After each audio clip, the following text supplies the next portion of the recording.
Joy to the world. And the humble dumpster fires. the dumpster fires, and everything alike. Welcome, welcome, welcome. We are here tonight, ladies and gents. We're gathered in front of you to present various cases as to why certain items are awesome. But we will get to that, ladies and gents. I am your host, Sands, and these are my co hosts, Matt Last Level Comics, and the one and only time traveler himself, the Green Machine, promiscuous time traveler. Ladies and gents, welcome to Wine, Cheese, and Comics Books, please. I don't think anyone's drinking wine tonight. We knew what kind of night this was going to be. And you and I went straight to whiskey. We didn't hesitate. We knew the battle that was going to instill tonight between you and I. And I had to crack out the bourbon. Yeah, you went with a bourbon. I went with the 12-year Tullamore. So, I mean, we knew what was going to happen. The judge down here. The judge down here has the box. With volume is what I went with volume. I'm just happy you showed up and didn't spend 55 minutes making a pizza. I mean, I'm just gonna say that. I will literally. That's. I mean, Jesus Christ, you're carrying a rubber freaking mallet. What the hell are you doing? Yes. Listen, ladies and gents, it's been quite a few weeks since we got together with our shenanigans, and this week, ladies and gents, has been a week like none other, because what happened last week was there was the drop of a Spider-Man book that people said, oh my God, first of all, why is this book, right? We already have Eminem in comics. Why are we doing Eminem again? Then people said $35. But when you looked at the fee base said, yes, give me. And then this week came along and all hell broke loose. So, ladies and gents, sit back, relax, because not only will we be touching on this fun topic of Eminem and Spider-Man, but we got some special guests coming with us. We got one backstage that will be joining us in a couple minutes. I'm gonna say he's a witness for the defense over here. But who knows? He might be on the prosecutor's side tonight, ladies and gents. And we will be talking whatnot, because this guy has some exposure there along with all of us. And we got Disney on. We got Andor. Y'all know there's been so much going on. We're talking about Andor? We talking about Andor. Oh shit! Let me get my pillow. It is about to get crazy, y'all. Did you get my sleep aids that I sent you after watching Andor? What show are you watching? Am I? Let me get my pillow. Hold on. Listen. Can you explain to me where this man? What show was he watching? He just wants to see Force. To be careful. Don't be smart with me. I'm just being. Don't be smart with me. We can't give this guy graphic designs and nothing else, man. He kills us, man. He kills us all the time. But listen, what show is he watching, right, Kyle? But let's take a step back. Yeah. Let's talk about Spider-Man and Eminem, right? Let's get right to the nitty. What you are witnessing is real. The participants are not actors. They are actual litigants with a case pending in a California municipal court. Both parties have agreed to dismiss their court cases and have their dispute settled here in our forum, the People's Court.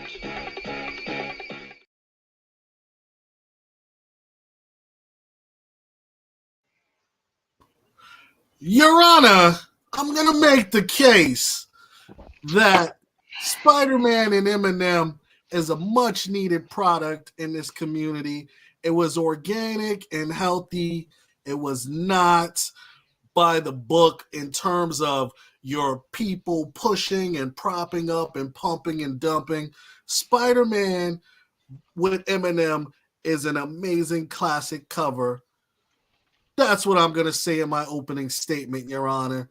What say you, prosecutor?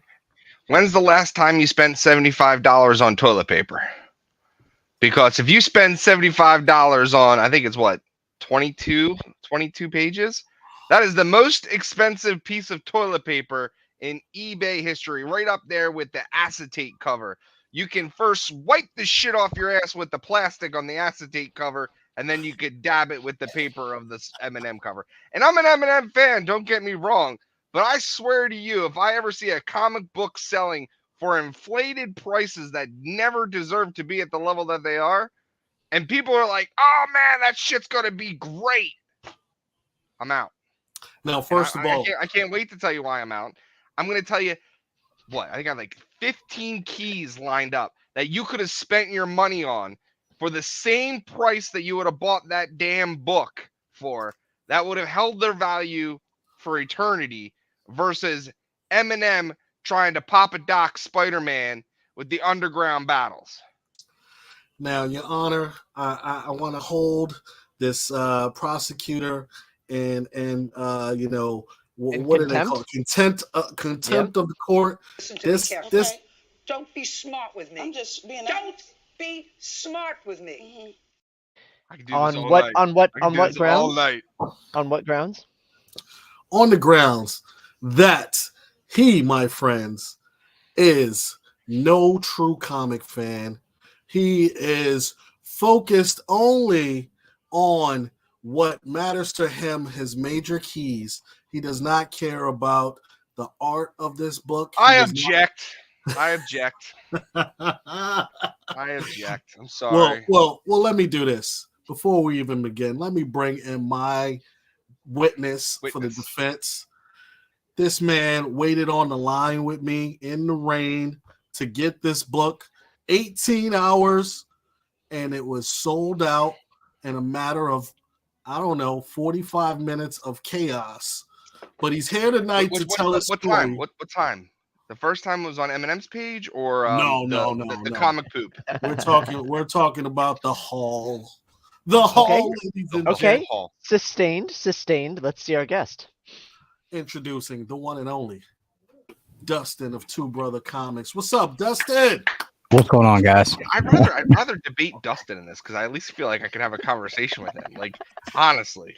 Oh my God. No, Lisa, don't go to the dark side. Come on over, Lisa. Come on over. What's up, everybody out there in chat land? Welcome, Cookie Crew, all you guys. We just want to say hi, but welcome, Dustin, to the show, man. Two Brothers Comics. What's up, man? Hey, look, man, me and Dustin rapped, and he was frustrated just like me that he could not get this book. But Dustin, why were you a fan of this book? It wasn't to go somewhere and flip this book for $1,000. Why did you want this book, and why were you willing to pay $75 for it? Good question. I think I was a little ill prepared for this. I didn't know that I was going to have to come in here and help you convince your point, because I'm not going to be a ton of help, I don't think, actually, because I actually I he wasn't going to help me. I hated that cover. I'm not a Spider-Man fan in the least, so I could care less about Spider-Man. But after I saw what last week's did, I was hoping maybe I could get a copy and grade it 9.8 and trade it for the Punisher Eminem one, because that was the one I really want. Boom. Did you hear him? He wanted to do something to upgrade his collection by using what Matt said is expensive toilet paper. Bravo to this man for seeing a way through. He saw a way through, Your Honor, he saw a way through this book. $75 to get him. How much is that book worth? The Punisher versus I don't know. I can't ever catch it whenever it's when they're available. But I'm thinking that it goes for like $400 or $500, depending if it's raw or graded. I know I got a friend of mine that's got a 9.2 CGC yellow label signed by Eminem. He wants $10K for. So my case is, this book will not only continue to gain popularity and value, but will become a grail to many, just like the Punisher Eminem book. Who's a more loved character, Spider-Man or the Punisher? Yeah. No, I definitely think that it's something that'll hold some sort of value. The Mighty Avengers #3 Iron Man cover, where they're sitting on the front porch, that one's held some value over the years. The Punisher one, I think the main reason why that one's held so much value is not necessarily as much everyone buying it that is a fan of Eminem, but just the scarcity of that one. but you know, and how hard it was to get. But I think out of the three, you know, this obviously had the most popular character on it, though, for sure. Okay. Your Honor, defense rests. We mixed popularity of character with one of hip hop's greatest icons, who's still alive. Granted that he's a huge comic book fan. We're talking about a #1 issue. It's a #1 issue, and we know the print count, Your Honor. This has the potential to skyrocket. I rest my case. I have one question before you rest your case. I have one question for Council Member Sands. Dustin relayed that it was more of an upgrade. How many D's do you spell upgrade with? I love that question. It's great because it fits in. Let me summarize what Sands just said to you. Rail, name something that's hard to do with your eyes open. Read.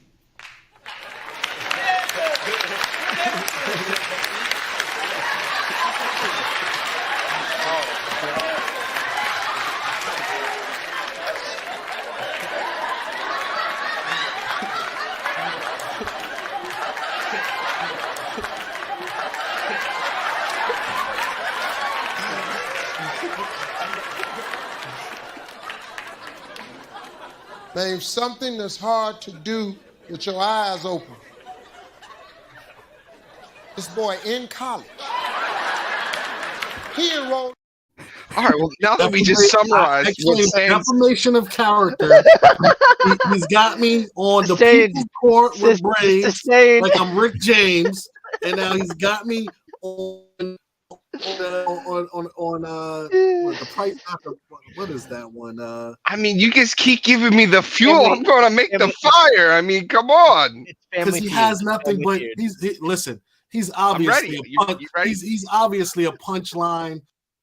All right, so now that we can get down to actual conversation tonight, you see, he's a punchline Eminem fan. He's trying to throw the jabs to get y'all on his side, ladies and gentlemen. Making concrete points. Go ahead, take it away, Mr. Potty Mouth. I'm gonna be like Mike Tyson. I'm gonna throw one punch, and that's all I need. And my punch is gonna be 6 months in the making. Okay. So since July, we have been hearing this big boom of influencers. Oh, influencers. Why are you taking these books and inflating them? Oh, you influencers are so bad. Don't do it, influencers. But when that influencer money comes talking to my man Sands, he gonna take that $35 book and he gonna do some serious influencing, folks. He gonna take that $35 book and he gonna try to get them eBay prices for that $35. He gonna tell everyone out there, go get that book when you know every bot in America is trying to get that book. So then not only did my man get 3 copies, I think. Am I right? Am I right? Oh yeah, I'm right. Okay. He had 3 copies. Sam, what price did you get on them books that you got? I haven't sold not one. I gave one to a frat brother, and I got 2 for myself. I'll defend the overall value, but here we go. The book was not for collecting. The book was for purely flipping and influencers to make your money. So I stand on the same pedestal I stood on for the last 6 months. If you want to buy a book and you're gonna be a lack of better word, foolish to go pay 15 times the value of the toilet paper that's hanging in your bathroom, go ahead and do it. But don't sit here and talk about this book being some monumental key that's going to be a lifelong lesson, because quite frankly, it won't. It's a hustler's game for a hustler's market to catch a fan thinking of FOMO. Get their book and go buy what they really want. A blue chip key, a key from Marvel, a key from DC for the same value. You fail to realize, Your Honor, there is no mic drop, phone drop, or anything, because his point all hinged on me flipping a book in which I have not even flipped. Your Honor, he has bad intel. That's a good I'm giving away a book. All right. So And he did actually side with Justin a little bit on the get what you can Dustin, to yep, get what you want, and there you I go. also stand by So, that. Your Honor, let's go back. Yes. And he brought up some points, and this is something Dustin's very familiar with in terms of Whatnot. And Whatnot, what that whole thing was an inside organization allowing certain people to have private access at a bevy of books that they can then go back and sell that only they had. This, my friends, was open to the world. Canada, everywhere could get this book. And on top of that, any one of the cops could have got the book if your ass got in line early enough. Look, and no, you couldn't, because remember they cut the line. They cut the line. You was in line. You had to wait. You had what, like 20 people trying to get this book for you. You had to wait until 10 o'clock to get on that line. And what happened? That line got cut as soon as the door opened, and someone took 125 in front of your face. Are we talking about the bots took over 1,000? What's the difference? The box didn't, because we know they said that they shut it down. No, they didn't shut it down. They tried to. No, they're putting them back out. They're actually reprocessing. So we have confirmation from this. But going back to what you said, these are two different dynamics. Now, one, we do know the print count. One is a 5K print count, came out last week. And what did the Cookie Man do? The Cookie Man went out there and said, hey, great book dropping. If you're interested, where are my Eminem fans? I said that. Why? Because I said we hunt together. If I didn't get one, I was hoping somebody would be able to sell me one. I should have put a top 10 cover price on top of your video. Influencer. Nope. If I didn't get one, I was hoping someone would sell me one. But come this week, fast forward. Would you pay the price on eBay for one? No. Okay. Because I don't have the money. I don't have the money to pay for that. But some people do. Some people do. You in the chat, if you see, look, I always say covers are dope to me. I love covers. I like this cover, man. It's Eminem's 25th or 30th anniversary. It's the 8 Mile 25th anniversary, right? Also, just to recap, Dustin, what's your opinion on the cover? The Spider-Man one? Yeah. Yeah, I don't care for it. Okay, fair enough. Yep, noted. Go ahead, So Sam. this is the 25th anniversary of 8 Mile. So if any of you guys, Mom Spaghetti, you guys all know 8 Mile, how influential 20th anniversary, how influential that movie was to the hip hop. Fucking like a cyclone hit you. Yes, I don't hit you. Right. So the movie, you put Spider-Man. Hold on. Yes. Sidebar for those who are watching. Lotto beat Eminem. I agree with you. No. What's his name? Who was the first guy?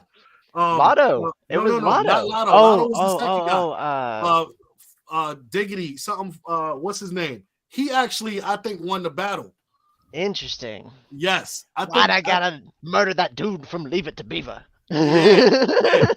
But going back to this cover, you got iconic Eminem on the cover, 8 Mile anniversary. Boom. Yep. That's your first thing. You got the most popular comic book character in the world. Plus, you got sprinkles of all the other heroes on the cover. Okay. And you got historical data saying that there's a precedent that these books do keep their value. How in the world is it wrong to chase this book at cover price? I'm not telling you to go and run and buy it. Here we go, $5,000. Between the ranges of $400 and the baseline of $75, here are premium keys you could buy. Savage She-Hulk #1. The Incredible Hulk 449, 9.6 key, first Thunderbolts. Vintage 1971 DC Batman, first appearance of Two-Face. Marvel Superheroes Secret Wars, all sold November 29th.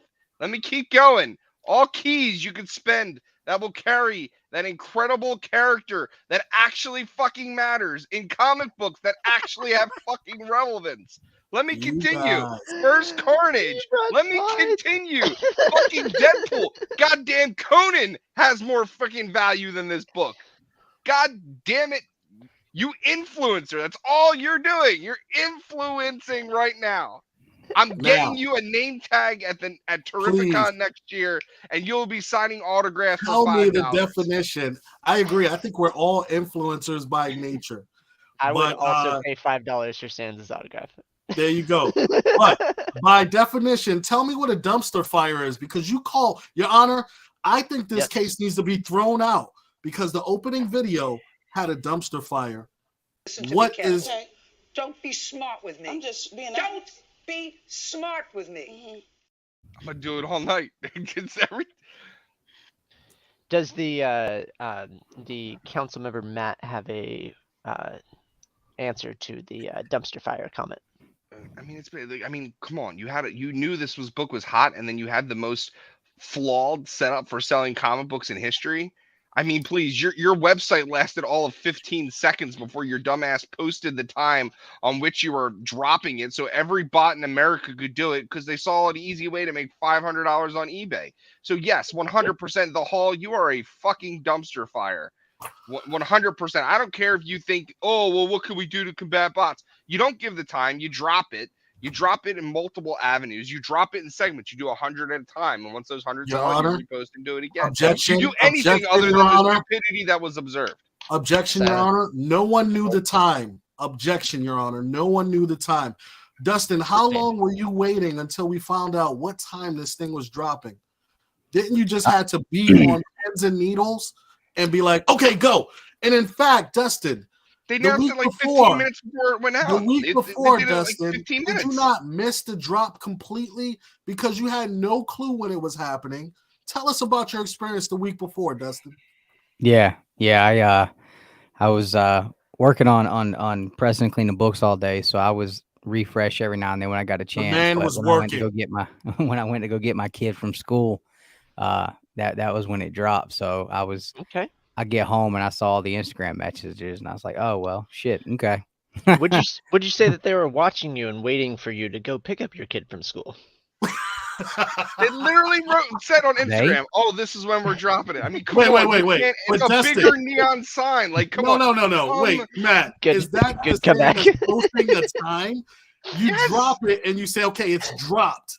That is, you literally had people waiting since 12 midnight on the Hustle site, waiting until the following day at like 1 something when they dropped. Oh, nobody knew, and then it said, "Okay, we're live." That's well, they were a lot more dedicated than my ass was if they were waiting that long. If you read those comments, that's what you saw in the comments, ladies and gents. Well, who was in line to get San Diego Comic-Con returning badge holders this year? The site crashed. They didn't launch for like another hour and a half, and you just had to sit around. Here's my thing with the Hall. That was everything. New York Comic-Con, everything is terrible. These lines, these everything is hacked. Why are they terrible? Because of fucking influencers inflating books on eBay that don't even know how to flip the fucking first page and read the book for why you're there. God damn it. Listen, let me say it again. I don't give a shit what you say about a book if you don't fucking read it. He's right, but he's going about it all wrong. He's right about influencers and different markets, and that's what brings us all back together, ladies and gents. We're not trying to influence and sell this book to you. Buy it at cover price if you can get it. Nobody here said go and spend $1,000 on a Spotlight variant, because guess what? Nobody here can tell you what that book is going to be worth in 6 months. But I tell you what, if you bought it for $75 and you wanted to keep it, I guarantee you won't lose your $75. You'll probably still be up 3 times your value in 6 months or more. So what I'm saying, Your Honor, is that this book is a good investment and has long-term value, but no way am I buying the inflated eBay prices, because that, my friend, that right there is something. When I say we hunt together, is because if I miss, I want Matt to be able to sell me a book at a reasonable price. Right? No, he's gonna be like, book is a top 5 must-have in your collection book. This is Sam's Collectibles #1 pick. I'll sell it to you. Listen, before we move on to Matt's closing arguments, Dustin, you had a comment. We kind of ran over you. Do you remember what you were gonna say? Oh yeah, about as far as the Hall, their website goes. Yeah, I definitely think that these guys dropped the ball. I mean, nobody even knew that their little rinky-dink website even existed until 2 or 3 weeks ago when the Deadpool variant dropped, because people are spending tons of money on eBay for them, and the shit hasn't even sold out on their website because nobody knew that that's where it was at. So they had to have known that they were not prepared for what was going to happen yesterday. So I definitely think those guys dropped the ball on that for sure. Because I mean, you go from very little foot traffic, obviously, to you're about to have a freaking triathlon of people coming through your website at one time. So I definitely don't think that they were prepared at all for that at all. So the first a lot of that blame is going to be laid on their feet. Had like 200 likes on it. The next hustle post had 118K likes before they dropped that. So you knew what was about to hit thehall.com. When you were on there at like 11 o'clock, but it started moving like molasses. The Hall is still shit. We know people that have been waiting on books since 2021 still haven't got them from the Hall. Oh hell, I didn't know anything about them. So yeah, that's where you went to get your John Tyler Christopher Moon Knights, the black and white ones that were big last year. Yeah. They also had a bunch of other variants out there. So it was this site that people knew about, but it wasn't something that you would go to anytime frequently. You go there every now and then when somebody's saying, "Oh, we dropping a book on that site."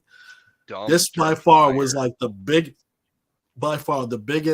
kind of drop that they've ever had, and you could tell, man, this was a cluster.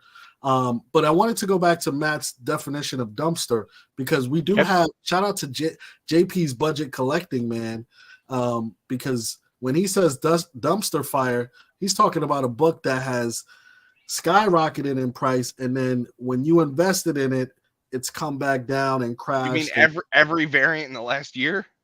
Almost every comic variant in the last year has. I told him his post. I told him his show is now the most depressing show on YouTube. I said I can't watch you anymore, JP. I said I basically would shed a tear looking at the results. He had 95% of the books on JP's budget variants are either traps or dumpster fires. And I watched that show as well. Yep. So when you say dumpster fire, I just wanted to be clear right now. This is the onset of it. There's nowhere near a dumpster fire. This right here is what we call, I want to go sky high. This is the acetate with Spider-Man without a plastic cover. That's all it is. I don't agree, man. That acetate was not hot.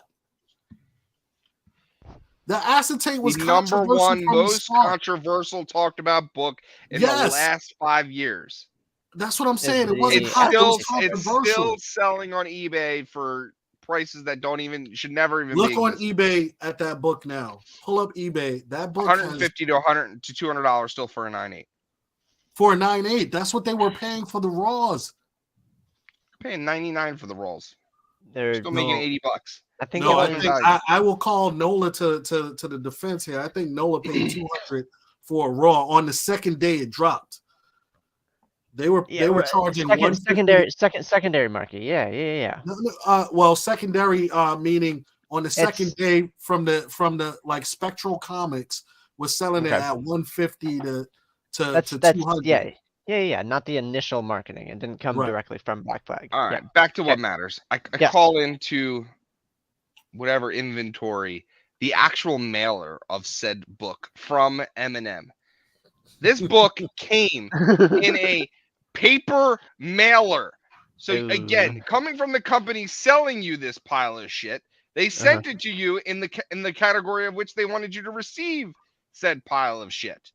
They didn't care. No board, no backing, nothing. They put it in a fucking envelope, mailed it to you, and said, "Thanks for the money, dumbass." There's a nice ding in the bottom left too. Yeah, the whole cover is bent. Now you can sit here and say, "Oh, that's the USPS Postal Service doing it to you." No, that's called I didn't give a shit about you as a customer buying our product. We got all your fucking money and we're happy about it. Thank you. That is not what it's called. It's called, I don't normally ship books. I shipped it in a professional manner that I thought these books would arrive.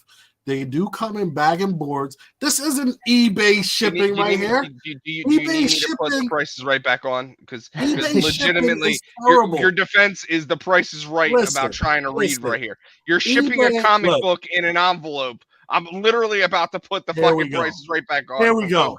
I was going to say that. Who dat beat me to it. Exactly. Not FedEx. Not FedEx. The seller is FedEx. What happened to our books? What happened to our books going to Canada, Matt? That's Canada. That's a different country. Matt. It's FedEx. Quiet in the court. Thank you, Amber. I need you. Let's put it up there. Justice.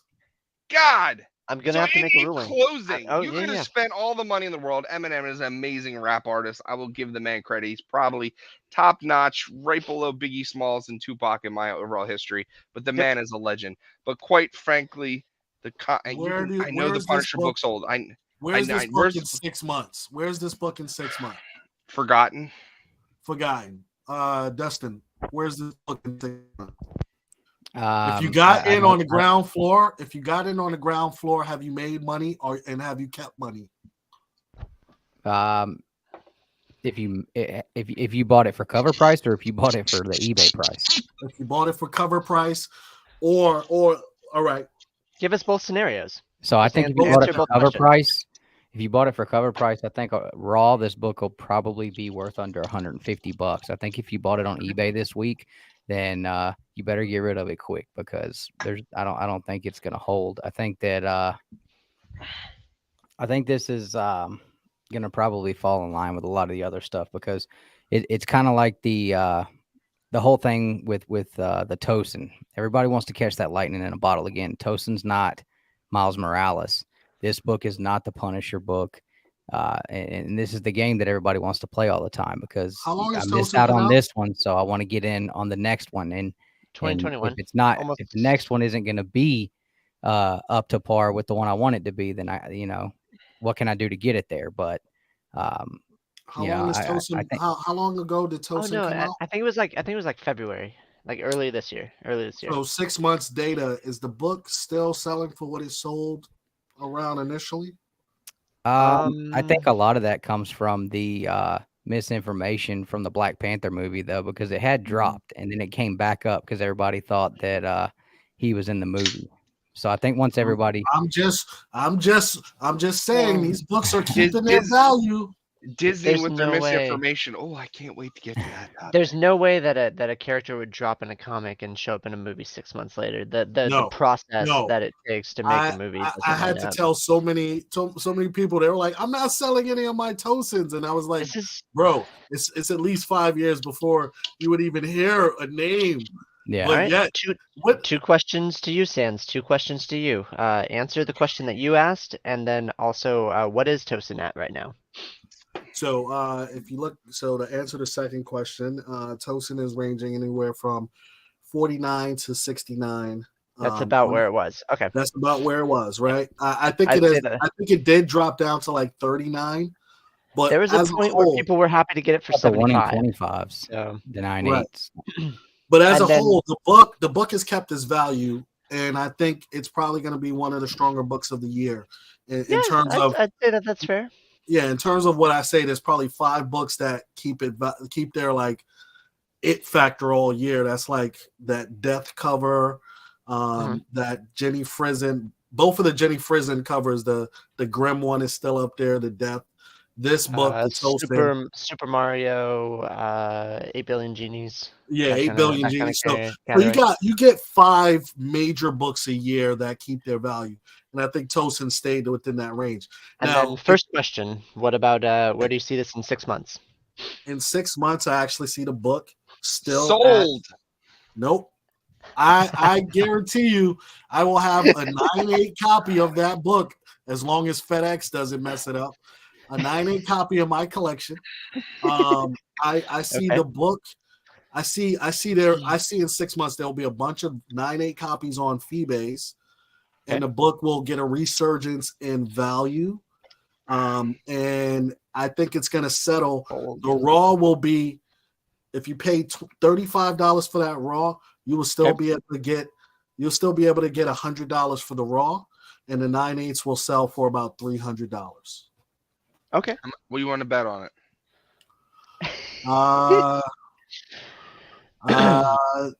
You name something so for me. 6 months to the day. We're talking June. So June, we're saying $100 per raw on eBay, and what are we saying for a 9/8? $300. All right, Kyle. It's in the so book. We were about on the same track with raw price on it for sure. There we go. I think one thing I would tell you're people close is to Dustin. Yeah. People that are out here buying these on eBay right now, Billy before Badass. people have them in hand. God. There's no way I would do that. I won't cut Dustin off, but this is for Billy. You are an example of why people should have to take tests before they're allowed to have children. Welcome to the show, Mr. William Albright. Billy, don't worry. I don't have control of these things. We'll take the hammer to his knees after Billy. Don't worry. Amber, I can't wait. June can't come fast enough, man. It's only rubber. I don't think it'll hurt him. Mark your calendars on June 1st. We're coming back to these numbers, y'all. I'm gonna Rushambo you when I see you at Terrificon because I'm right. We got the okay. All right, so let's transition here. Let's go back because one of the things Dustin is on, we wanted to talk about Whatnot, and we have a lot of Whatnot people on the panel, Whatnot people in the chat. And Dustin, your experience with Whatnot comes in a different form. You were invited to be that influencer level of Whatnot, right? And tell us about that, and tell us what's the difference between that and regular Whatnot, because what we're hearing is, hey, there's Whatnot, and then there's a secret society almost. So you were invited to be a part of the club. So I originally joined Whatnot because I had been sitting here one day and I had decided to change the way I was gonna collect my books, and I had looked at all the modern stuff that I had bought over the years and had already read it and didn't plan on reading it again. So I was like, well, I'm gonna just, if I can get $1 for every one of these books and just get rid of them, that'll be cool. So I did that and had a lot of success there. So fast forward a few months and we get contacted by Jack DeMaio. You guys know him as Mr. Bolo, and I'm not afraid to use names. Bolo, okay. It doesn't bother me at all. Doesn't matter. We're a tight community anyways. So he hits me and Nick up. Now we've worked with Jack when he was with Brian at Simpleman's Comics, when 616 Comics and those guys kicked off the variants at the time. We were just helping them announce different variants and stuff. And but we work more with Brian than anything. So Jack hit us up and asked if we had any interest in being, part of the platform as far as a partnership and helping. He liked the way that we edit our videos and the equipment we use and stuff, and trying to use high quality stuff. So Nick's in the chat. So if he wants to add anything to this that I might miss, he definitely will. I'm not sure you want to see his first comment. I'm so lame. They asked me to come on and not him. I know, it's crazy. Speaking of who we brought on, the comic book chiropractor, y'all. No. Don't be smart with me. I'm just being. Don't be smart with me. It fits in so perfectly. My Rick James phase. I'm Rick James, bitch. So, Jack asked us if we wanted to be a part of, help with marketing and making videos and stuff like that. Yeah. And he had also mentioned to us talking about doing some other stuff at cons and stuff. So I said, yeah, sure. Just let me know you just let us know when you want to do a chat about it. We can do a video call or whatever with the three of us and talk it over. Mm-hmm. And it took a little while, but I finally was able to connect with him. Nick couldn't get on the call, but I was on the call with him. So we started talking about different ideas, and I just started unloading ideas I had. I was talking about doing commercials. I was talking about, doing YouTube videos and doing different kind of like flyers and putting stuff on ads for YouTube and stuff like that. Wait a second. Actual marketing in the comic book community? Yeah. What? Right. What?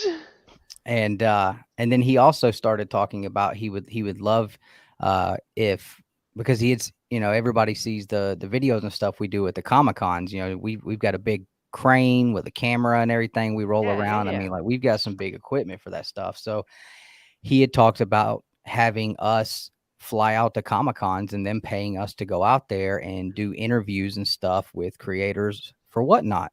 Okay. And I was like, yeah, that sounds cool, man. Hell yeah. Sounds like a hell of a gig. Yeah. So, I mean, it was, we were all in it on that. We thought that was cool. I mean, we love going to the shows and doing the videos and stuff like that. Why not get paid to go there? Exactly. Yeah. So he sends us out you give me the sushi, I'll eat it. Go ahead. Right. Keep going. So he sends us out a contract. Okay. And it's going to be for $500 a month for us to split between the two of us. And the contract was for us to make, I forget how many videos, but we had to make a certain amount of videos a month for our YouTube channel. We had to make a certain amount of reels and posts for Instagram. And I had to sell. Nick didn't ever sell on Whatnot. It was just me selling. And I had to sell on Whatnot at least twice a month. Well, I was selling like every other Sunday. Yeah. And so we were like, okay, cool. So which is like twice a month, every other Sunday, right? So right. You got that quota. Right. So we signed the contracts and sent them back. And apparently there was an issue with a signature. And so Nick reached out and said, hey, is there, were you able to see where we both signed it again? Because he went back and, added the signature or whatever. And we didn't hear anything. Well, we knew that Jack had just had a new baby. So gave it a couple days, then gave it, just hit him back again and said, hey, man, just checking in on that contract again. And didn't hear anything back. So I waited a week and we did a video on this. It's on our channel with screenshots of all these messages, the back and forth between us. And you can see the timelines and the gaps and how long I waited. Two Brothers Comics on their YouTube channel, y'all. I wasn't trying to badger the man. I knew he just had a baby, but about once a week or every couple of weeks, I try to hit him up and I even told him my biggest worry and concern was the dates on the contract. We had just entered into those dates. And I'm like, look, I just want to know, are we supposed to be making content for you right now? I don't want to be in breach of contract. But at the same time, I'm not doing the shit for free. You know what I'm saying? So that was my biggest concern. I didn't want to be in breach of contract and I wasn't getting any information back. Didn't hear anything.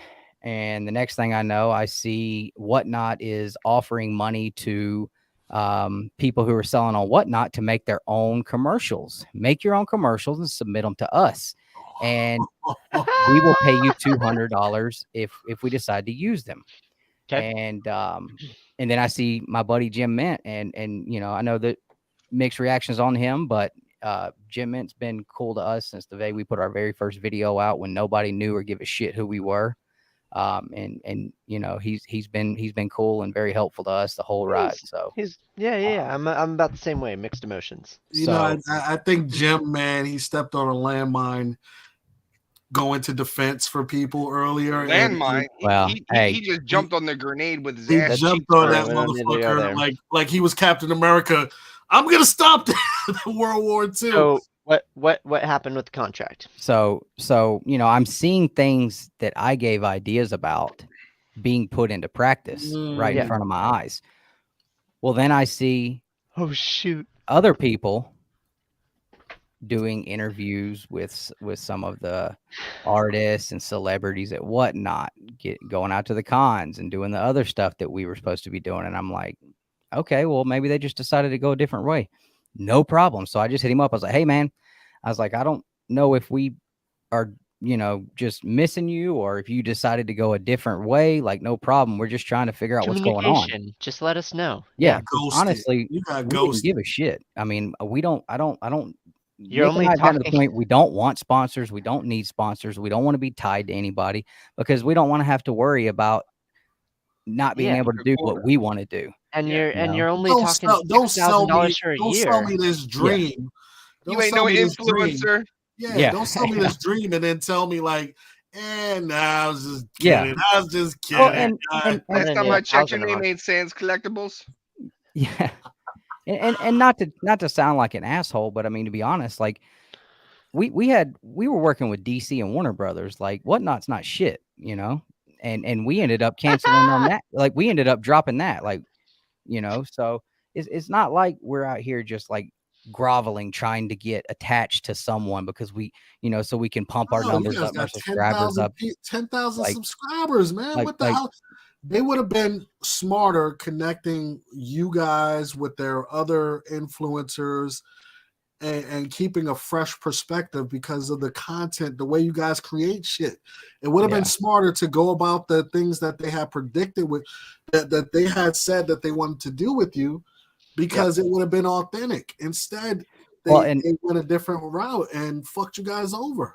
Well, and I just want to preference is there's no they. There's one guy. It's just him. That's all I said. Don't there's don't one say guy. It's literally him running the show, thinking he's the big dick in the party. Because Dustin called me out on that earlier. He goes, there's a lot of good people that work with and are associated with Whatnot and do all the right things. Agree. And so there's no they.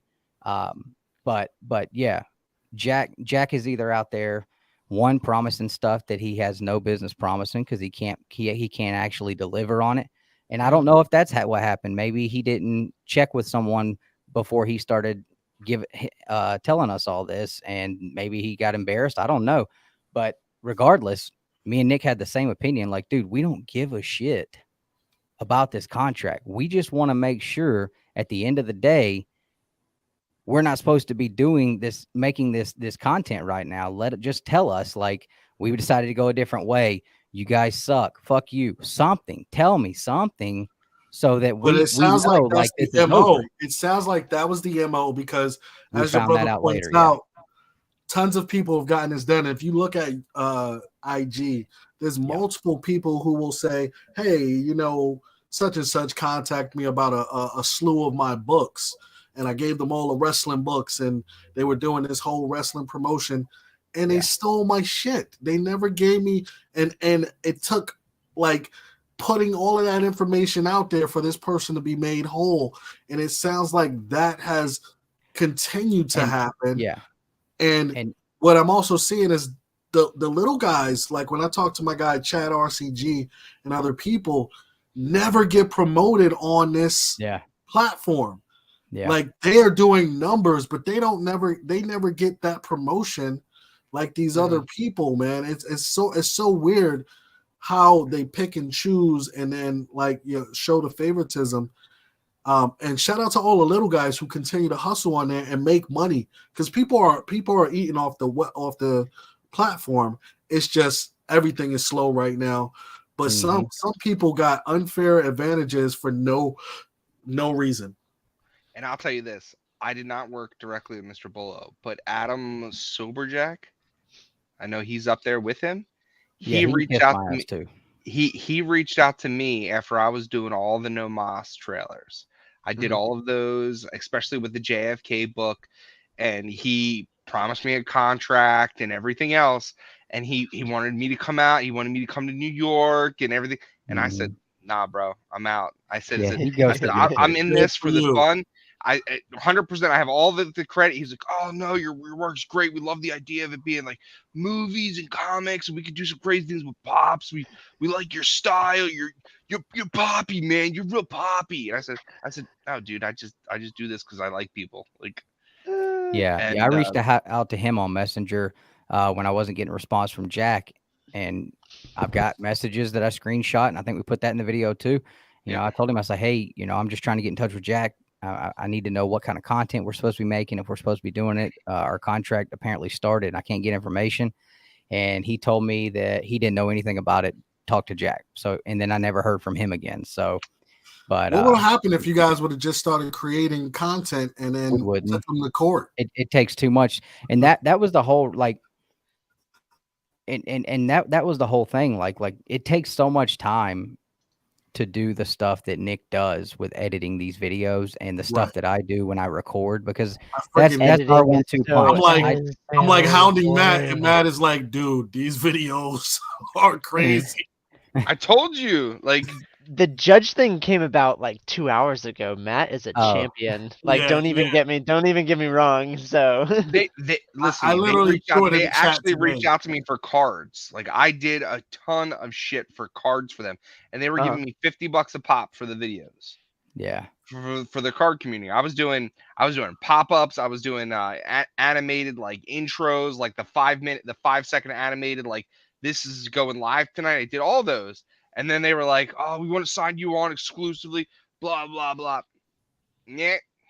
I got a full-time job, man. Like, I just do this shit for fun. And I like to call Sans an influencer. So here's the thing, man. Matt is the biggest influencer out of the two of us, man. Everyone. But here's what I'll say. Folks. Read your comic books, folks. I'm telling you. You will get cultured. You'll understand what full sentences are. Just please do it. Yes. Read your books. Age, love your comics. That's where check out my man Nick. Nick has read through all of the old. Was it Fantastic Four? He started from Nick's read all of Amazing Spider-Man, and we're both reading Fantastic Four now. So okay, got it. Listen, there's ways to do this, man, and love what you do, but just to kind of close the note on this, it changed everything and put a lot of stuff into perspective. Hearing your story, hearing guys like Journo being contacted about this stuff, and then seeing different people how they have been impacted by this, and I only like Whatnot in a sense like.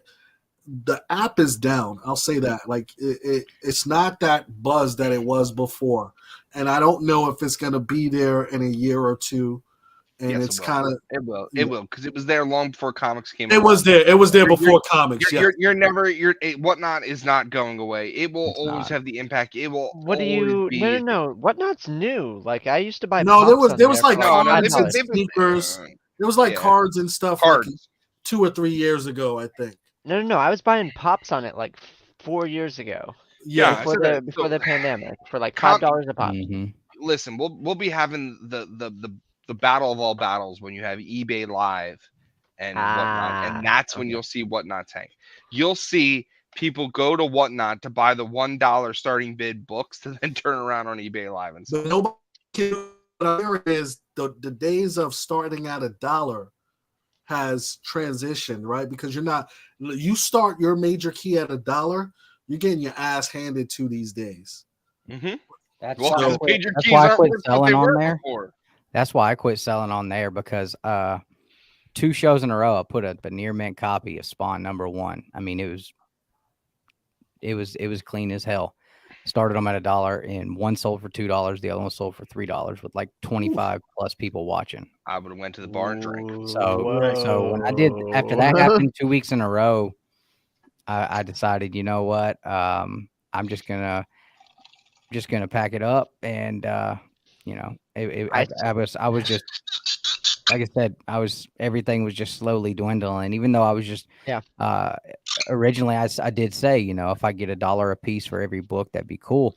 And once I sold all the stuff I was selling, I done a show, and I said, all right, this is my last show. This is everything I got left. Well, I had several people that I was their comic guy. Like they didn't have shops near them. They live out, and I don't know where the hell you would live where there wouldn't be a shop close, within an hour or so. But, I was the person they bought their comic books from. So only 2,500.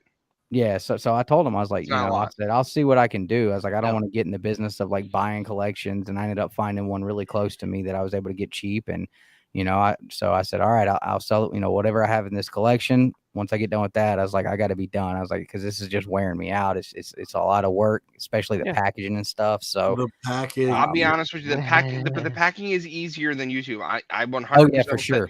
Literally, you don't have to worry about payments. You don't have to worry about tracking people down. You don't get about literally. They click it, they bid, the money's there. You just gotta wait for Whatnot to clear it. Then the label comes the next morning. Done. You just slap it on the Gemini. You slap it on the Gemini. Hey, M&M's retail store, Gemini. Actually, I reached out to them today and I said, "Have you guys?" Don't be smart with me. I'm just being. Don't be smart with me. Wait, that should be Matt's I reached out to them today and I said, "Have you guys heard of Gemini mailers? I just want to make sure," because I was like, "Hey, I haven't got my books yet." It was like, "Yeah, yours is set to ship on the 6th." I was like, "Yeah." I've been having conversations with Eminem, Hustle, The Hall, and I'll say this: you had conversation with Eminem? Yeah, how'd that go? How'd that go? Is he talking rhyme too, or does it only work? I got my mom's spaghetti all over me. Yeah, I'm wondering if it's Eminem or it's his people, but he told me he's shipping my books on the 6th. But you know, just to kind of put a bow on this, the hustle, the whatnot, the all of this stuff, the influencer. I think they're two separate things, and that just to kind of to wrap it all up from my perspective.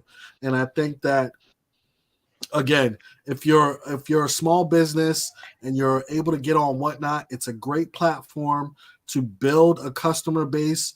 You actually don't need a brick and mortar to do it. You can go right there and be a source for the people, and you just have to hustle just like anybody else and create a fan base.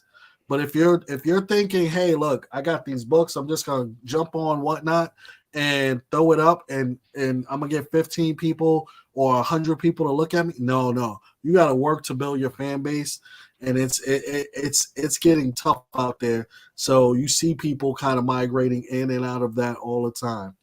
Billy, it's a great time to buy though. Wait. Billy's back. You are an example of why people should have to take tests before they're allowed to have children. Sorry, Billy was back. I hate when Billy comes back. All right, so Dustin, there's 25 people in the chat right now. Would you like to put up a spawn number 1? Yeah, I know, right? that was what I said, Hyper. I was like, really? I was like, not even one of you guys thought that the book was worth $3 or $4 more, like not even $3, $4. Really? We heard so many people. And you saw Spawn 1 near mint for $4, you wouldn't buy it and then pay taxes on it too. Like, right? I pay for shipping. We heard so many people say, surf Whatnot for that seller to put up that book and eat, because you were getting books for $5, $10 that should have been $80. And people are like, what the fuck? Like, I got people who said, look, I just sit on Whatnot and just wait for some random to roll a key.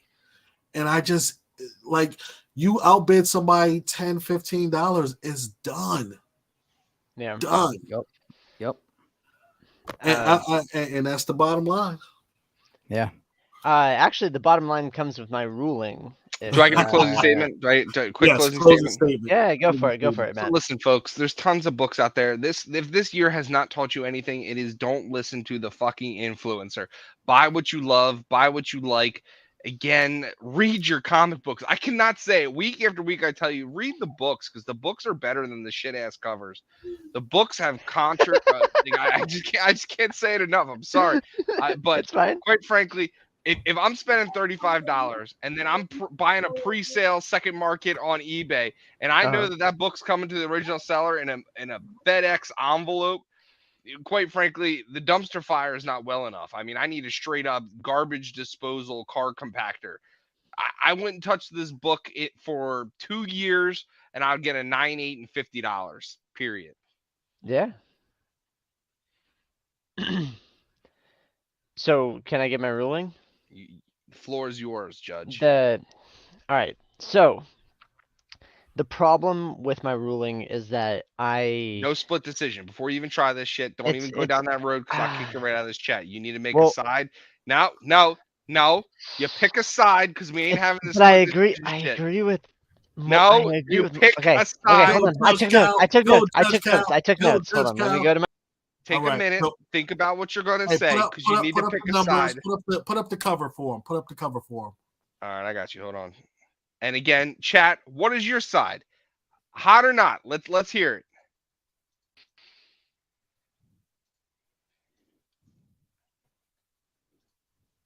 I don't know what's going on. I'm putting up the cover. Okay. Give me uno momento, por favor. Pause for a message from our sponsors. I'm gonna go with the first cover. Yeah, go for it. I'm gonna bring him big. All right, we'll go right there. So you can see the Miles Morales. You can see the Luke Cage. You can see. Yeah. There it is. I'm still going my 550 Sex Panther on the book. That's about as far as I'm going. I actually like. If I had to pick one, I think that looks better than the Spotlight. I agree. Daredevil in the tree. Yeah. Here. Oh, we're gonna do a Spotlight. Which I feel like either way I rule here, I'm gonna get kicked off the show. So I'm just gonna go with my gut. Here's Spotlight. See, that's a little harder to see. You can't tell. Like you would never be able to know this Luke Cage over here in the corner. But that just looks like a badass dude with a goatee. It's straight up a. But that's true. Count. That's Luke Cage. But I'm telling you, you got no idea.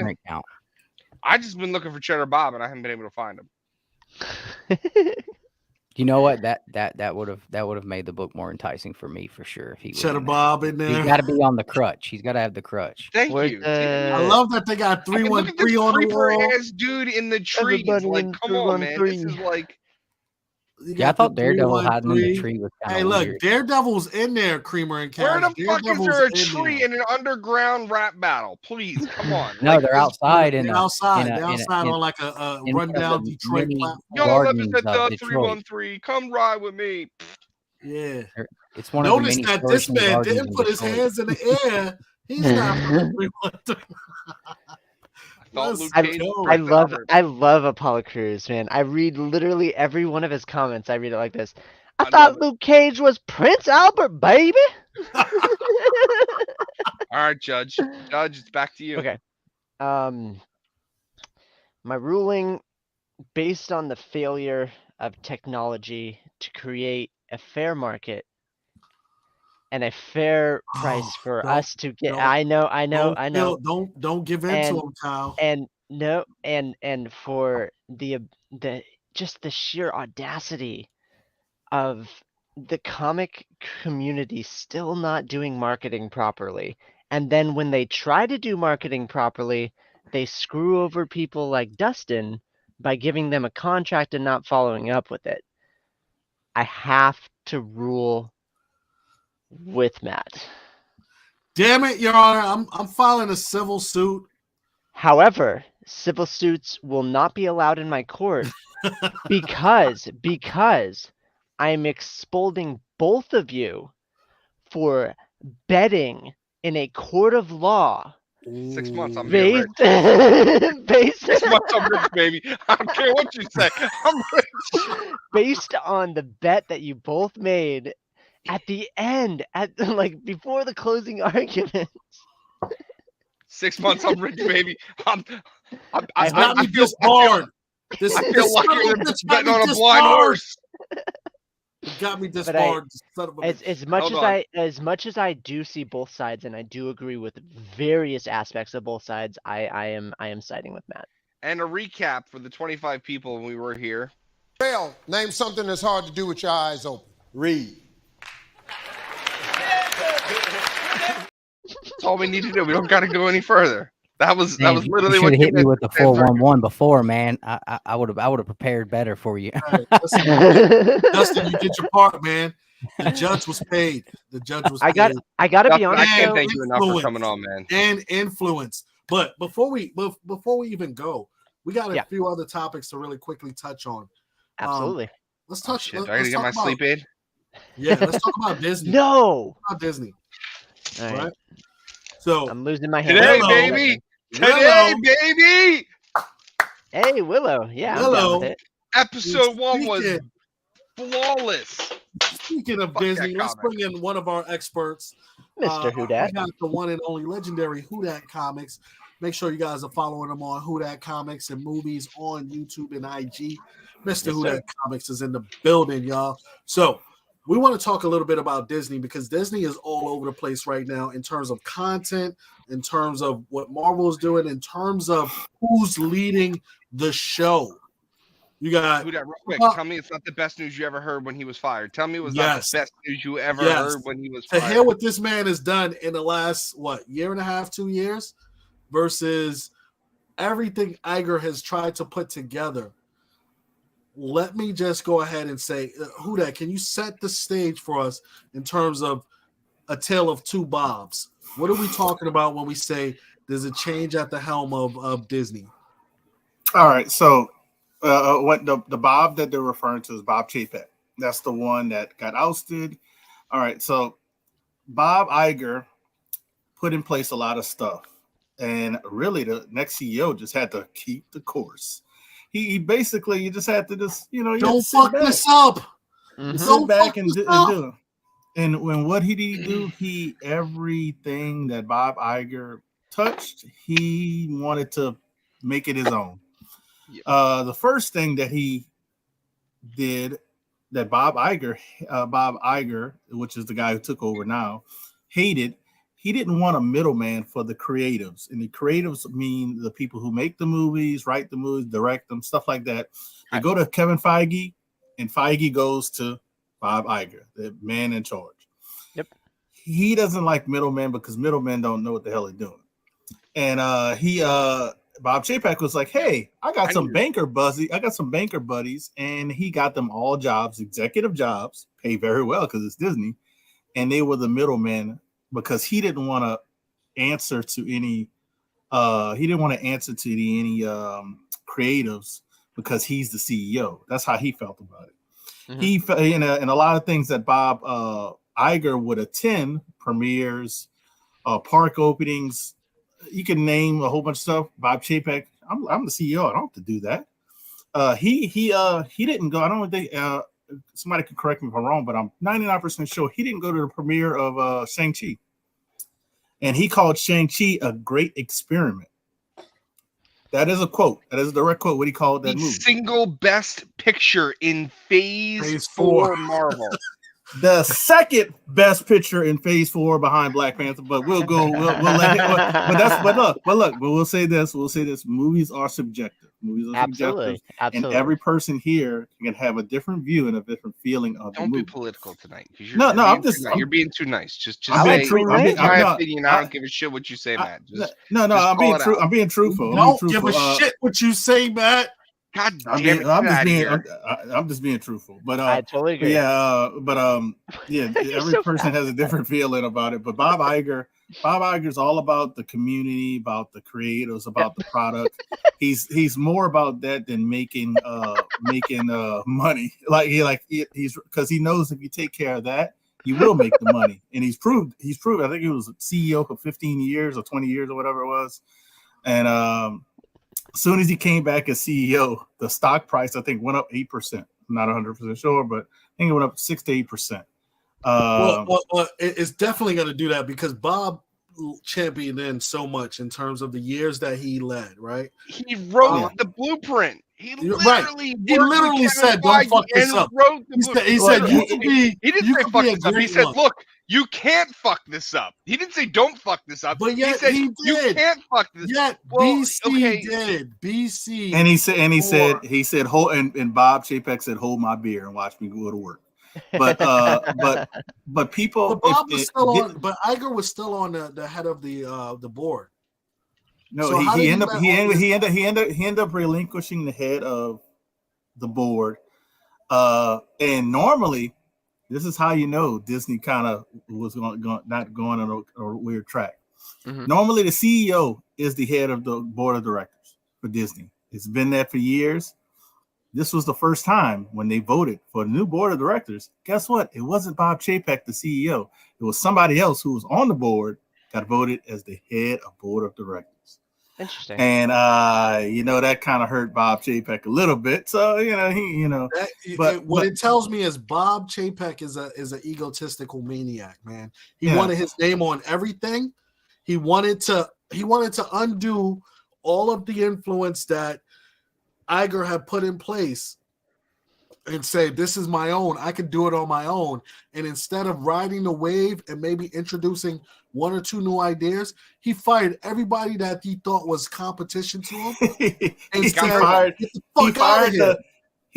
what a lot of people thought would be the guy who would follow Chapek in the CEO role. He fired that guy because he was afraid of that guy. He was afraid of him. Competition. He was afraid of that guy. Yeah. But a lot of people don't know this. A lot of people don't know Bob Iger was hired on as a consultant to the CEO from the board of directors and paid $2 million a year. And guess what? He was not listening to Bob Iger. Chapek was like, I'm doing my own thing. Like, Chapek was a cleanly shaven guy. He's like, oh man, you look good as clean shaven. You know what? I'm gonna grow a beard, even though I look crazy with a beard. So just to sum it up, we hear how just batshit crazy he went with this whole thing. Absolutely. He's out. Iger's back in, but he has a clear directive: 2 years to write the ship. 2 years. But one key thing, and a lot of Disney insiders, this is what they were saying when Bob Iger, when this all went down, because this was like emergency meeting, and they kicked him out of it. He didn't know anything about it. They had to stop his access for emails. And talking about Bob Chapek. Matter of fact, Bob Chapek was at a Disney Plus event, live event with was it Elton John event? And they escorted him out. No, he didn't get escorted. He left. Yeah. He left. He was supposed to present Elton John live for the Disney Plus event. At that time, he was getting removed as CEO. Yeah. And then once he got removed as CEO, this was all the executives who were Iger fans and all that stuff, and they all said the magic is back. That was the hashtag. The hashtag that went viral is the magic is back. But so the magic is back. Go ahead, Matt. Real quick, did you pick up the big thing of why 2 years? Do you know what happens in 2 years? All of the rights for Fox and X-Men are released. So in 2024, I think it's like a gray area, right between 2024 and 2025, Marvel will have full 100% rights to everything X-Men. Well, it's not just that. They signed him 2 years, but it could get extended if they don't have a person in place. Because they want to groom the board of directors, and Bob Iger they come to like realization, like, we can't just get anybody. We got to get somebody who we want to groom. They want to keep that vision. Yeah, they want to think of a cruise ship. If you have the best top of the line cruise ship, and the guy's been guiding us, and it's really all computers, and you just have to sit there. They want to get that guy to, hey, just sit here, present things, be present, be like, hey, I'm at the premiere. How you doing? Yeah, blah, blah. They want you to be that. Well, let me ask you what everyone wants to know. Stock prices for Disney were going to shit. Disney as a whole was going to shit. Everything Disney he outlined was everything. Matt said it, and we could never be more clearer here. Disney was going to shit. Bob Iger, does that turn everything around? Now is the time to invest in Disney. No, I can't. Phase 4 for Disney movies and Phase 4 for Disney as a whole fucked me. I'm sorry. Phase 4 was 59 hours of trash with 2 great movies, Black Panther 2 and Shang-Chi. I'm sorry, they are the fucking cornerstone of Phase 4. Fight me, I'll punch you in the throat. I'm not even lying to you. And again, I was kind of. This segment is brought to you by Cal's anger management classes. It's gonna take 2 years of solid work to stop fucking over and saturating TV series. Sit down, stop, pause, come up with good content.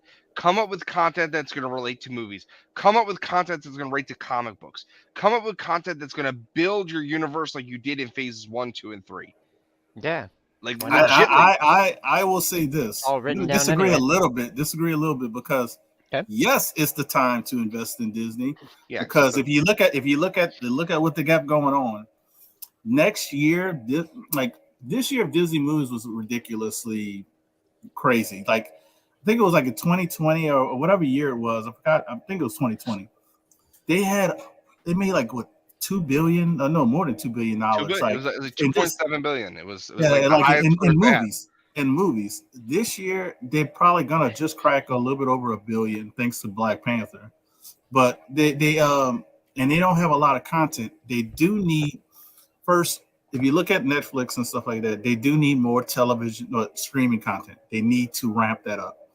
You need to have more of that because if you want people to pay the price that you're going to increase it to, you need to have more content. Not saying you need to have more Marvel, Star Wars. You need more content. Listen to what I said. Tell people listen to what I said. More content. All right, so that's with the Disney Plus side, and you need good content. Okay. So let's get on that side. That's what you need. More content, good content. More Star Wars. Not a movie. The reason why I say is now is the time to invest because if you look at the movie set just on Marvel side, they have like three major movies coming out in 2023. But those movies compared to what came out this year, there's no hype for them. Quantumanium. Because they have downplayed Kang in every aspect. Kang needed to be the forefront of every single thing. I'm starting to feel that buzz right now, man. Kang didn't have to be the forefront of everything. Yes, it did. You fucking set the precedent in Loki that Kang is coming. You needed Kang to have some type of influence in Doctor Strange. You need to have Kang in the Quantumanium. Like I feel this underground wave just. I won't lie to you, man. I'm more excited for him in Creed and his fucking war movie right now than Ant-Man. I'm not at all. Not at all. Wait a second. Now more than ever, I need Kang's first appearance. More than ever because it's down right now. But I'm telling you, my bet is that first appearance is about to be one of the no chance. I want to say, and I didn't get to finish with the Marvel. Like I was just saying Marvel movies, but now you got other movies as well that we didn't get on at the theaters because of Bob Chapek. He put them on streaming. Turning Red. What was the Ghost one? I forgot that one was called. He put all that out on streaming. That would have made money in the theaters because Pixar produced them. No, Turning Red was the most controversial movie that they've ever released. That was legitimately that movie had more angry mothers petitioning outside the theater than anything they've ever done. Well, guess what? I live in a deep red South, and they weren't petitioning down here. So I guess you're in the North. Them northern moms need to chill out because PA was straight up like I don't know what this movie is about, so I can't talk. But look, it's about an early teen daughter finding her way and about dealing with relationships. Oh, yeah, and guess what? Guess what? I didn't feel any type of way with it. It just was a good movie. That's all it was. I agree with you. It was a good movie. Again, so it was that typical Disney agenda pushing movie. Same thing that you see in everything they've done in Phase 4. Again, I'm going to go back to the biggest agenda-pushing bullshit in Wakanda Forever. When, after the whole fight scene, and they're back in the house, and they have to force flood female interaction. I'm going to kind of recall it. Like, why? Make it natural. They have a relationship with each other. Who this one cares? I'm so livid about the force-fed bullshit. How is that? What? How is that? Just a lot. They force feed shit for all of Phase 4 rather than make it natural. So I felt Wakanda Forever had strong female leads that weren't force fed. No. I'm not talking about the strong female leads. He's talking about the one. He's talking about a relationship at the very end. If you'd have blinked, you'd have missed it. That's what he's upset about. That's what he's upset. Blink. That's why I was not forced. Because it's force fed. It didn't need to happen. You could have found such a natural way to do that. So it was kind of like in Endgame. It was kind of like in Endgame when all of the ladies came through and people felt like that was forced. A forced. It was so shoved in your face. It was not like Endgame because Endgame was that scene was like 3 or 4 minutes. He's talking about something literally if you blinked. literally blinked, you would have missed it. Really blinked and but missed it's forced. It's you would have. You know why? You know why? Because somebody talked to me about the movie and thought it was Michonne, like your girl played Michonne. No, Okoye. not her And then all. I said no, it wasn't. It wasn't her. Not I said her that's why I said him being upset at that team. But it's so forced. It's because Disney sat down under Bob and they were like, we need to push this culturally accepted agenda.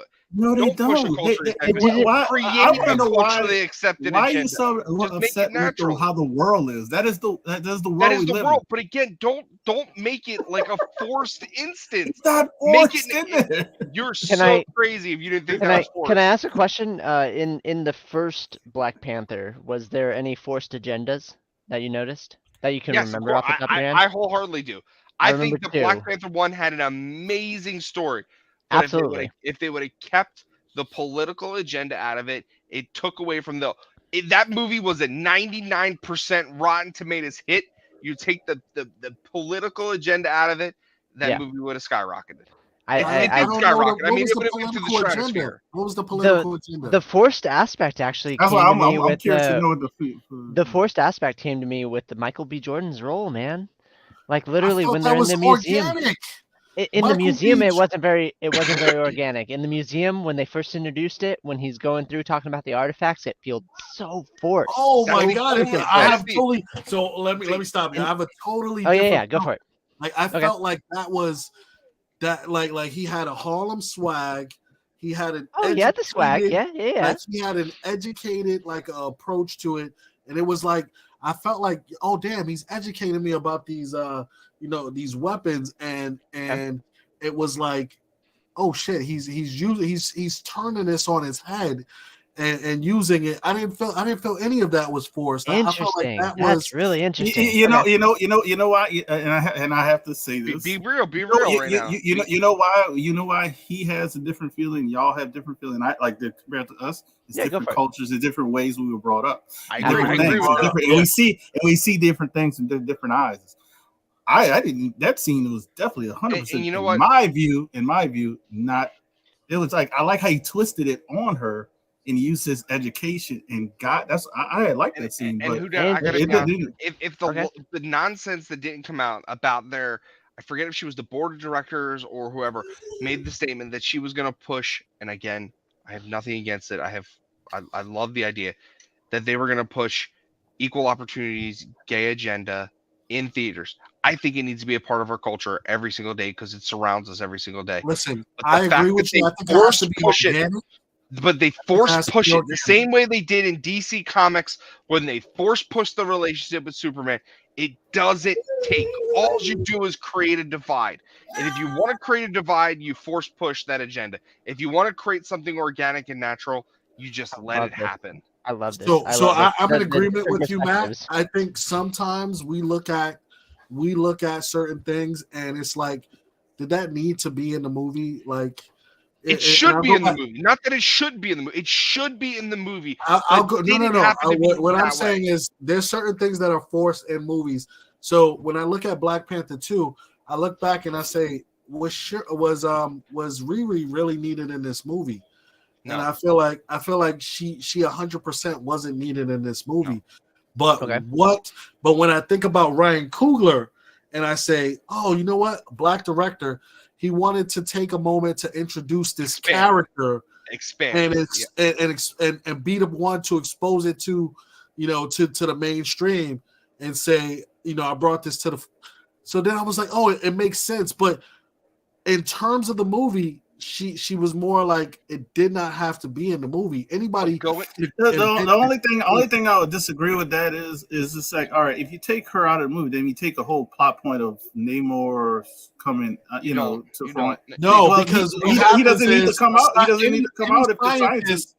Any scientist would have tried to. No. I understand what you're saying, any scientist, but I'm saying if you take that out, we're taking that whole story out. We're not going to add another scientist. It would have been a different story because Wakanda wouldn't have wanted to protect any scientist. They wanted to protect Riri, this young black woman. Right? Correct. I agree with Sam. And so I think you're absolutely right. So going to Wakanda and protecting her in Wakanda was needed in terms of Riri being there to bring Namor to Wakanda. But I think had Chadwick not died, had things not transpired the way it was going to be Chadwick versus Namor because Chadwick exposed I disagree. vibranium. I disagree. If Chadwick hadn't died, it wouldn't have been Chadwick versus Namor. It would have been Chadwick and Namor versus the United States, which is what is coming. Initially, I think it would have been someone putting the two against each other, and then they would have been together. The old script, and Krugler just came out talking about the original script. Not much changed from the original script to this one. What changed is Chadwick dying. And then they had to put a new Black Panther. The same scenes with Riri would have still happened, but it would have been more with Chadwick and Okoye. He already says that. Namor, there would have been the battle would have been with the original Black Panther and Namor. That's the only things really would have changed. It's not much if you look at what his original script was. Not the Riri stuff would have changed. None of that stuff all the stuff would have stayed the same. You just would have had Boseman in the movie. And so like a lot of people, like, you got to go read that article. He's talking about the original script. Like it not much would have changed. He said that we just had to adjust the parts and take out, and we had to have a new Black Panther, because even in the movie they say you need that Black Panther has to protect Wakanda. You know what the two big takeaways for Black Panther 1 was the first movie where I feel like they did female actors correctly. They showed female actors on their own pedestal, and it wasn't a female actor that had to live up to a standard of a male actor. A female actor, Okoye, was as powerful as they were as themselves. They didn't need any other pedestal to stand on because they were themselves. In Black Panther 2, the scene where Okoye had to fight the head dude from Atlantis on the bridge. I'm sorry, spoiler alert. It's been 3 weeks. Fuck y'all. She loses, and it takes her getting into a suit to stand up to him. That's bullshit to me. It had to be done. It had to be done. No, it did not. Yes, it did. He was superhuman. No. Yes, they said that. They said that in the movie. He had, what was it? He had vibranium in his blood. That's all he had. He had the ability to breathe under. He had the ability to breathe underwater. That's all he had.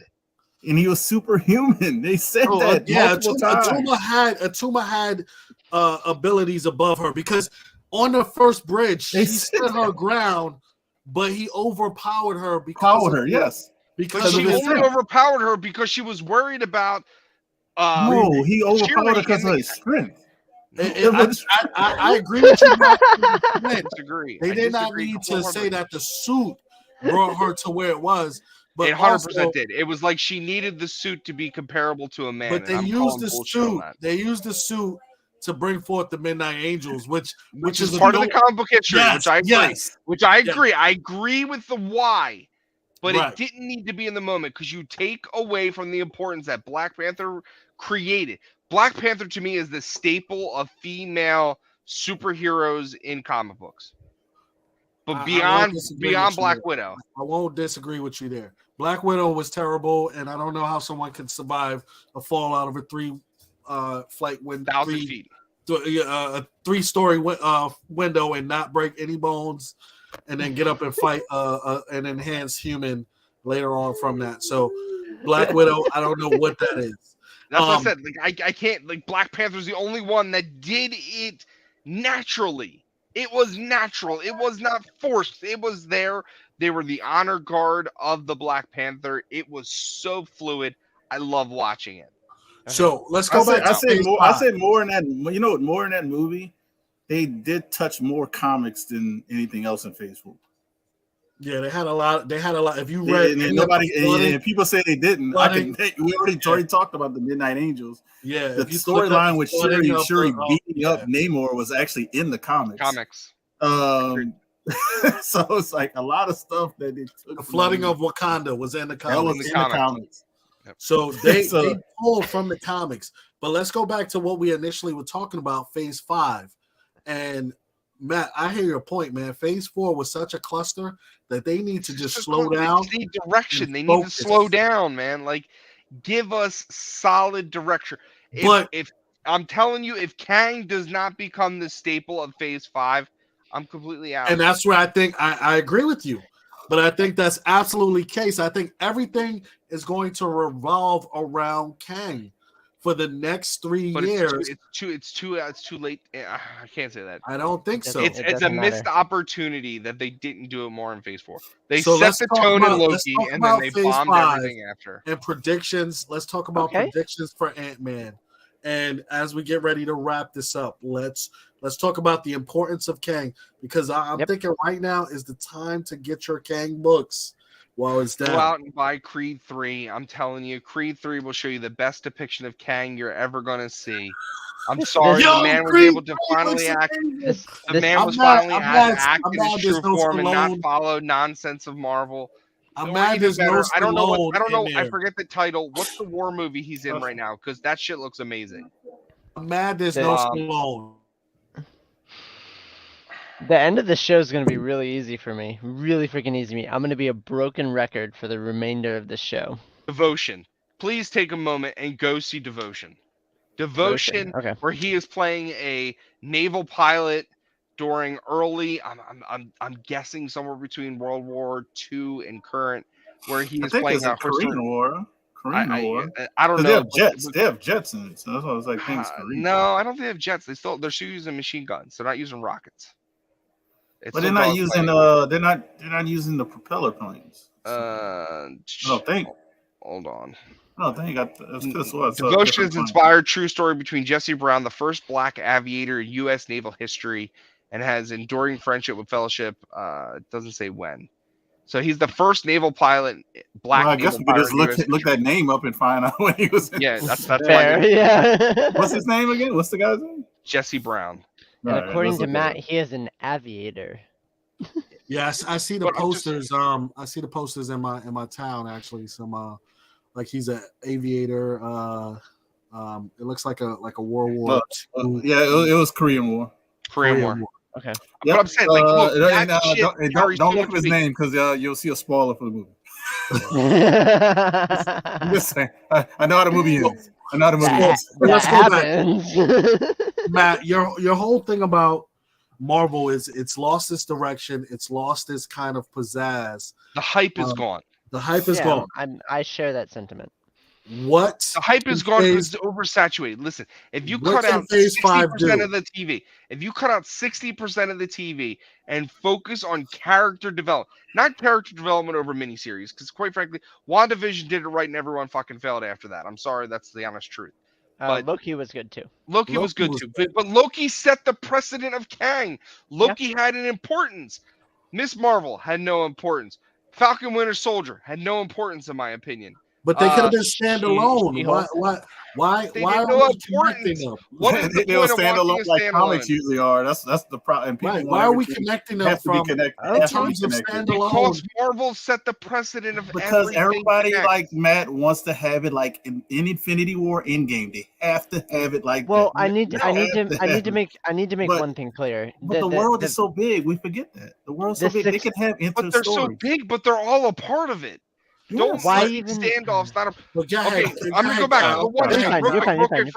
The one shot. Guardians of the Galaxy Holiday. Terrible. Amazing. Amazing. Terrible. Oh my god, that's the worst thing I've ever seen in my. Get out of here! You're like, no, hold on. You can't go from ego. What is going on? He kicked him out. It wasn't amazing. I'm sorry. It wasn't amazing. Hold on. Welcome to the show. Did you guys welcome to the show. The only people left is Huda and Dustin.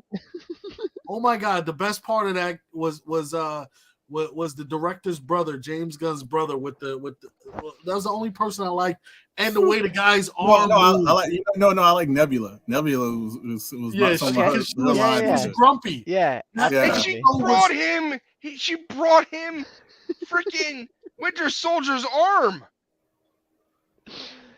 Listen to me. Oh my god. You are so hell-bent on like stupidity. You can't. It was a pointless Christmas special. That's exactly what it was supposed to do. But at least God make me damn, laugh. Everything else Marvel has done has been so Drax is one of my Do something fun. Drax is one of my favorite. Oh my God, you're such an influencer. Hilarious. I want to hear what Kyle was going to say. He was terrible. You're dead to Kyle, me. what did you have to say, Kyle? You're dead to me. What I had to say is that the success They of like Hawkeye. The last three episodes. Infinity War, the success of what they did with the Avengers set the precedent that is unachievable, in my opinion, to recreate. But then they continue to say that these are the different phases, like they have a overarching plan. So it makes us think that we have to connect everything. And that's the only thing I agree that, like, Miss Marvel was good standalone. She-Hulk, good standalone. Those franchises are good just as is. It doesn't all have to tie together. But the fact that they're calling it the different phases is what has me think that there's an overarching thing. And that makes a lot of sense. We all just wait, time out. Dustin, say what you got. I wanted to say something about the. Welcome in, Kyle, you want to hear something good? Yeah, go for it. I had a Marvel insider tell me this, and he said this, and he was just trying to be kind of, I don't know if he's being funny or serious. He said, what if Miss Marvel? I'm trying to think of some of the other stuff, like some of the other stuff that we've had. He said, what if some of those other things are not, are like different multiverses? Oh yeah, all across the. No. Doctor Strange. Okay. No, I'm just saying. He said this before Doctor Strange and everything else came out. He said, "What if it is different multiverses?" And then he said, "Because what if it's leading to Secret Wars?" This is before the announcement. Okay. And then when I saw the announcements, I said, "This dude must be no more than he's telling me." Because I was like, "Hey, Dustin, why haven't you? What did you think of this Christmas special?" He knows more than he easily knows. I thought it was great. It's probably the only thing from Phase 4 that I would watch more than once. Oh my God, I cannot. Fair, absolutely. No, I'll tell you. You know the thing I watched more than once, and it hasn't been Black Panther yet because I haven't had time. Shang-Chi. Nope. I can watch it all day. I watched it one time. I didn't need to watch that again. It was actually the I'm Groot, the mini Groot special. I watched that like two or three times. Little individual shows. Werewolf by Night's another one. I can watch times already. I can watch it all day. Again. Wow. But that's separate. But that's separate. Y'all sure you like it? It's separate. It doesn't follow. But listen, I'm just joking. I don't give a shit if it's separate. Don't push stupid agenda down my throat. I'm out. Wars. I can joke too. I can joke too. I did it earlier in the chat if you saw it. Kang's a Skrull. Kang's Secret a freaking Skrull. And Secret Invasion. One of his variants could be Kyle. There's 8 different gangs. One of his variants could be. He's not. I mean, I've been hearing spec about was it Super Skrull? So hey, Dustin. So what do you think? It's just me and Dustin. Hey, what's going on, Dustin? You think they're gonna have everything on track with Bob Iger now taking back the helm? Oh, I really don't know. I've not ever kept up with any of that part of the whole thing. So Nick. He was in charge. Well, I'll give you a little quick. He was in charge like all the way up until basically before Phase 4. Okay. So that's what. So now think about all that happened and how great that stuff was. Not just Marvel, but Star Wars stuff was actually really good. It's. So what do you think now, knowing that he was involved and basically had Yeah, I mean, if he was the one that had the reins at the time, then hopefully, he can have enough influence on what's going on now. But I think the biggest thing is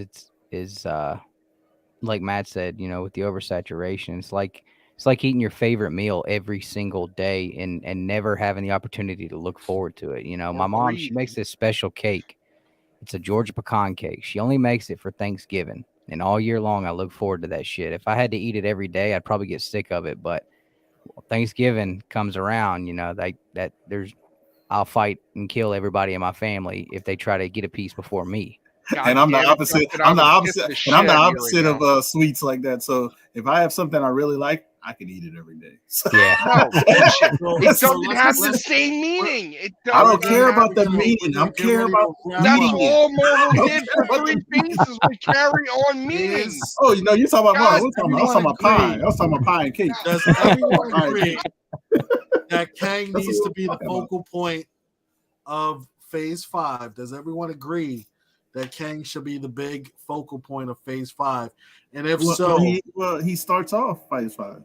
What do we say hit or flop for one Ant-Man and Quantumania, hit or flop, and then 2 is Phase 5 a hit or flop in a whole? I think I'm excited about Ant-Man more than anything besides Black Panther 2. So I think it's going to be a hit.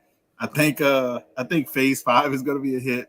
And we're gonna be getting a lot of Kang because, was it Avengers Kang Dynasty is like in 2 years? So yeah, we're gonna be getting a lot of Kang. So if you want Kang, you're gonna get a lot of Kang. You're gonna get him in starting off in Ant-Man, most likely cameo in Marvels. Okay. Then what else you have after the? So Marvels? you have hit for I think it's a big hit because I like Jonathan Majors. Jonathan Majors is, oh my god, he dude's awesome. Right. So hit. Dustin, your take, hit or flop for Ant-Man? Who's directing it? Who is directing the Ant-Man Quantumania? It's not that Taiki Wakaki guy, right? He got removed. Taika's getting a bad rap, man. Taika was good. I think the last one was terrible. No. Everything he did up to the point of Thor: Love and Thunder goes straight to the wayside when he put that shit out. Oh, that's well. There's no redemption beyond that. Peyton Reed. Didn't he do the last one? He was all about it. Nope, he's done forever for me. Didn't Peyton Reed? Peyton Reed did the second one, huh? So Quantumania is Peyton Reed. No, I'm asking, did he did the second one or? Yeah. Sorry, hold on. I think Ant-Man will be good because I think that's. I think a lot. I think everybody's looking. It's gonna put us on some sort of path. I think. Hopefully it's gonna give us some kind of direction because we haven't had any kind of direction of what's going on. I mean, everything's just been how much can we make you laugh. That's important, Nate. We'll get some. That started with Ragnarok. Yeah, and I think Ant-Man is a different character. We got to realize. I think it's going to be. I think if it stays the tone what the character is, like I think you're saying, I think Ant-Man is going to be good, and it's going to how it's played out. It looks like it's going to lead to. It's going to be like the road to everything else. The road forward. I think Ant-Man will be a hit. Yeah, that was terrible. So it won't be that. Oh no! Ant-Man will be. Batman was absolutely the best thing that got put on the screen this year. What was the importance of Ant-Man 2 other than the post-credit scene? I've never seen either one of them, so I have no idea. No, hold on. The importance was what's the Latino character? Him being fucking hilarious. That's what the importance was, man. Paul Reed doing Paul Reed things. My man recapping. Yo, I know this guy. He does this thing, and it's such and such. Yo, that is the funniest part of the movies. And X-Men will come in 2024, in 2 years when the contract with Fox. 2025. I just hope that. But how does Wolverine invade X-Men and invade? I don't think he does. I think it's all a sploof, and he's going to show up as Hugh Jackman, not Wolverine. Oh shit. Interesting. What did you just say, Justin? You just hope what? That they don't mess up the Fantastic Four. Okay. All right. And I'm with Dustin on that one. And I feel better that they're not rushing. Yeah. Fantastic Four. A lot of people want the Fantastic Four, like want it, and I'm like happy they're not rushing it. They fucked in. They never have because they never had it. But I feel like Dustin is like, I want them to do it right, and I'm happy they're not rushing it. The stupid multiverse, Illuminati, Mr. Fantastic was dumb. Oh, I agree with that. It was dumb. Yeah, I don't. They portrayed him Dumb. all wrong. You took the wind out of Mr. Fantastic and went because you made it. They made him out to be a complete idiot. Thank you. So I want to thank our special guest for hopping on. We had Who Dat Comics from Who Dat Movies and Comics. We also had Dustin from Two Brothers. Also, he's a channel sponsor with our auction, aka the Comic Book Chiropractor, the place to go get your comic spines realigned. If you need cleans and presses, make sure you go over to see this man in the middle of our screen right there. Right now, this is one of your last days to get the buy two, get one free. We'll see about a New Year's special coming up, but it is running out. So reach out to him tonight and tell him the Cookie Man sent you. Oh, you got a 9.8. God damn, that's like a $2,000 book. I need that book. Hey, will you sell me that? I got an M&M variant cover that's fucking fire right now. Can we make a deal? I mean, I will mail it in a FedEx mailer to you just so you get a premium copy. Just for you offering that, and knows that you don't follow me because I collect African American characters and female characters, and that's what these pants. So that you get what I love. You love what you get what you collect, and you love what you collect, and that's what I collect. So I wouldn't trade it. And when it hit a 9.8, I was like, damn, Dustin, if you would have hit a 9.6, I probably would have sold it to get a 9.8. Willow. Who that? Oh, there goes some. We got some Willow. We got some Niobe. We got some Niobe. But he does some great work, and I talked to him before on the phone about it to shout out because I'm gonna talk more about this channel. I can't even think right now, but I talked a lot about him and how he does his cleaning and pressing, and he takes a lot of time and on people's books, and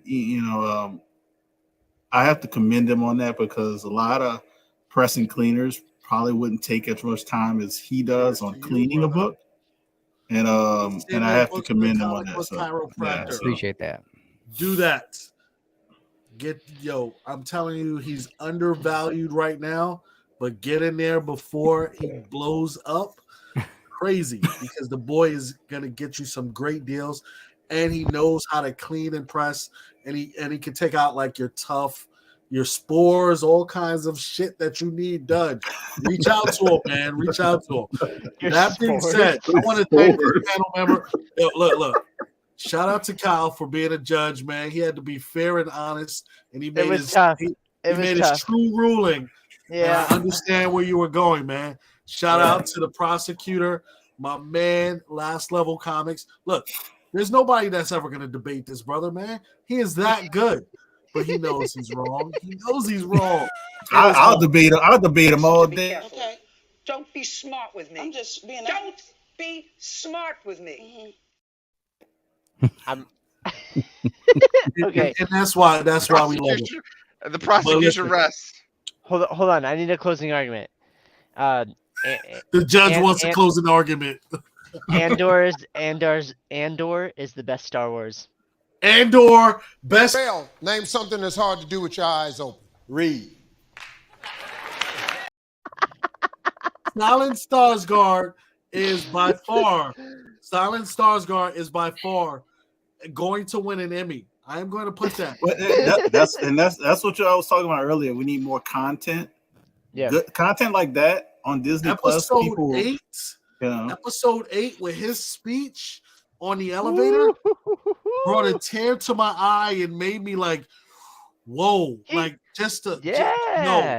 when he said, "What have I given up?" Everything, he put it on the table.